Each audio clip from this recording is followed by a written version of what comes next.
বর্তমান সময়ে স্টুডেন্টরা কোথায় পড়াশোনা করলে সবথেকে ভালো রেজাল্ট হবে? প্রাইভেট টিউটরের কাছে দিলে বেশি সুবিধা নাকি কোচিংয়ে দিলে বেশি সুবিধা? আজকের এই ভিডিওতে এটাই হবে মূল আলোচনার বিষয়, যেখানে প্রাইভেট টিউটর নাকি কোচিং, কার জন্য কোনটা ভালো, কার জন্য কোনটা বেস্ট, আজকের ভিডিওতে একদম ডিটেলসে অ্যানালিসিস করব তোমাদের জন্য। ভিডিওটা সম্পূর্ণ দেখো, আর বিশেষ করে যারা গার্জেন দেখছেন আমার এই ভিডিওটা, তাদেরকেও বলবো আপনারাও কিন্তু আপনাদের বাচ্চাকে কোথায় ভর্তি করবেন, কিভাবে ভর্তি করবেন, কোনটা বেস্ট হবে আপনার বাচ্চার জন্য, সেই সিদ্ধান্ত কিভাবে নিতে হবে সম্পূর্ণটাই বলবো। প্রথমে যে কথাটা আমি ইম্পর্টেন্ট দিয়ে বলছি সেটা হচ্ছে, পড়াশোনাতে এবং যে কোনো চাকরির পরীক্ষা হোক, অর্থাৎ আমাদের ক্যারিয়ার গড়ার জন্য তিনটে জিনিসের সবথেকে বেশি প্রয়োজন হয়। Number 1 consistency, number 2 discipline, number 3 mindset. এই তিনটে কিন্তু প্রয়োজন। তারপরে আসছে একটা প্রাইভেট টিউটর নতুবা কোচিং সেন্টার। তো কার জন্য কোনটা ভালো সেটাই ডিটেলসে বলবো। দেখো, বিশেষ করে এই ভিডিওটা কিন্তু বাচ্চাদের জন্য নয়, বিশেষ করে যারা মাধ্যমিক লেভেলের স্টুডেন্ট, মাধ্যমিক থেকে শুরু করে একদম যতদূর পড়াশোনা আছে, কম্পিটিটিভ এক্সাম সকালের জন্য এই ভিডিওটা, কিন্তু তার নিচের জন্য কিন্তু আলাদা, ঠিক আছে? কাজেই আজকের ভিডিওটা কিন্তু মাধ্যমিক থেকে শুরু করে উচ্চ মাধ্যমিক থেকে শুরু করে প্রত্যেকটা ক্লাসের জন্য, তার নিচু ক্লাসের জন্য কিন্তু নয়, বারবার বলছি। তাই কমেন্ট এটা বলো না স্যার নিচু ক্লাসের জন্য কি আলাদা কোনো ভিডিও আসবে। হ্যাঁ, আলাদা কোনো ভিডিও আসবে নিচু ক্লাসের ছাত্রদের জন্য, সেটা পরে দেখাবো।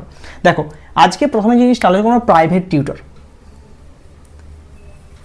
তো প্রাইভেট টিউটর মানে কি? প্রাইভেট টিউটর মানে হচ্ছে একজন টিচার একসঙ্গে ম্যাক্সিমাম 2-3 বাচ্চাকে একসঙ্গে পড়াবেন, সেটাকে প্রাইভেট টিউটর বলা হয়।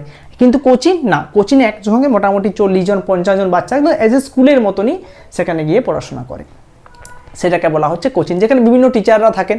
কিন্তু প্রাইভেট টিউটর মানে হচ্ছে সে কোনো টিচার বাড়িতে এসে গৃহশিক্ষক হিসেবে পড়াবেন, অথবা তুমি কোথাও পড়তে যাচ্ছ সেখানে তো একটা কি 2-3টে বাচ্চা ম্যাক্সিমাম থাকে, সেটাকে আমরা প্রাইভেট টিউটর বলবো, ঠিক আছে?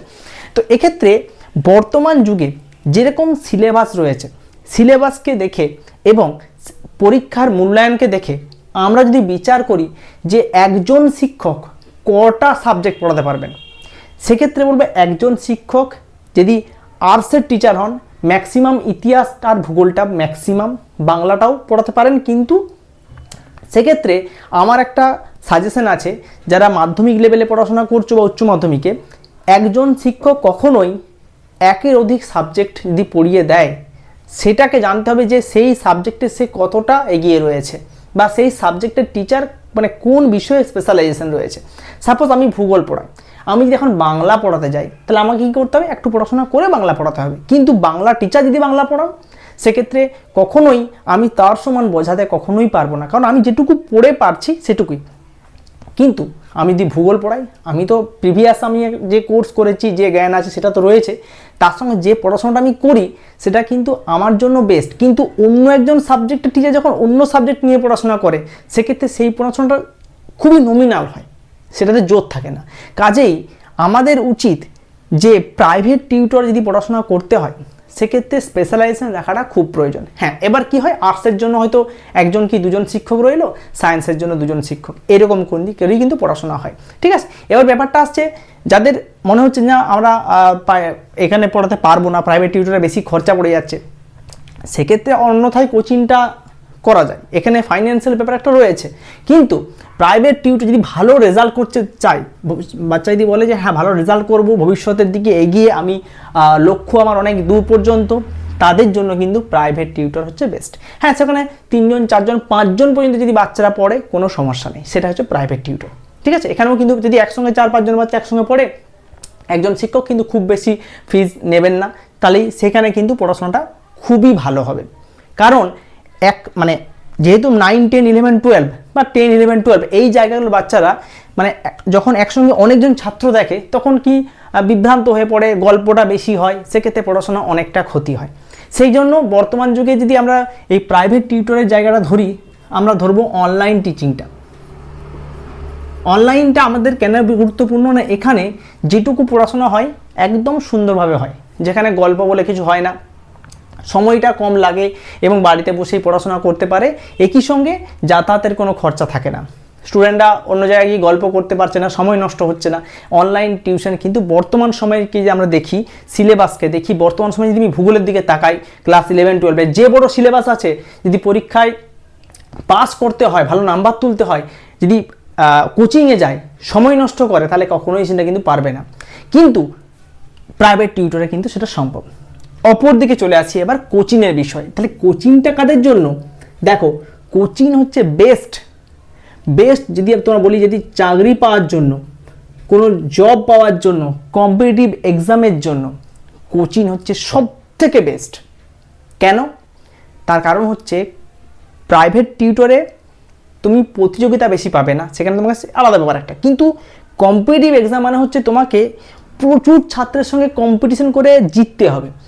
তাই সেখানে কোচিংয়ে গিয়ে অনেক ছাত্রের সঙ্গে পরিচয় হওয়া, যেহেতু কম্পিটিটিভ এক্সাম মানে তুমি ম্যাচিওর, তুমি ব্রেন ম্যাচিওর, তুমি বুঝতে পারছো ওখানে গিয়ে আমাকে সাকসেস পেতেই হবে, আমার মাথাটা সেইভাবেই তৈরি করতে হবে। ওখানে মাইন্ডসেটটা পুরো আলাদা হয়। সেখানে মক টেস্টের সুযোগ সুবিধা, প্রতিযোগিতা হয় অন্যদের সঙ্গে। তাহলে কি কম্পিটিটিভ এক্সামের জন্য যে কোনো চাকরি প্রার্থী হোক, যে কোনো জায়গাতে কিন্তু এই কোচিংটা হচ্ছে সব থেকে বেস্ট।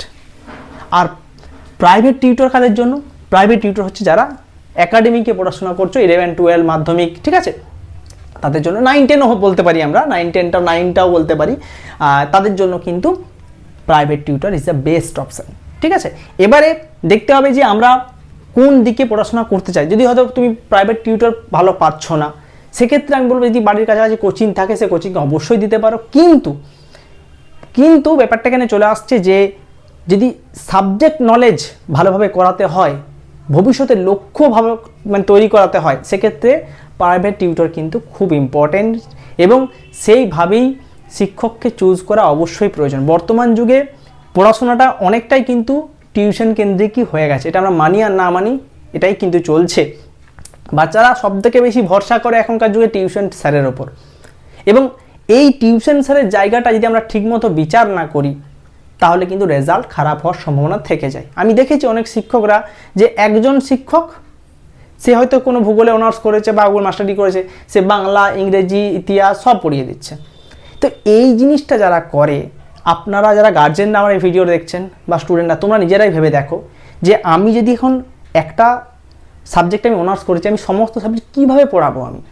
আমি তাহলে ওই 2-4টে সহায়িকা বই কিনে আমাকে নোট লিখিয়ে পড়াতে হবে। তাহলে সেই জ্ঞানটা কতটা গ্রহণযোগ্য হবে? একই সঙ্গে আমি যেটা হয়তো পরীক্ষায় কমনও চলে এলো, হয়তো 2-1বার কমন চলে এলো, 2-1বার এলো না, সেটা আলাদা ব্যাপার।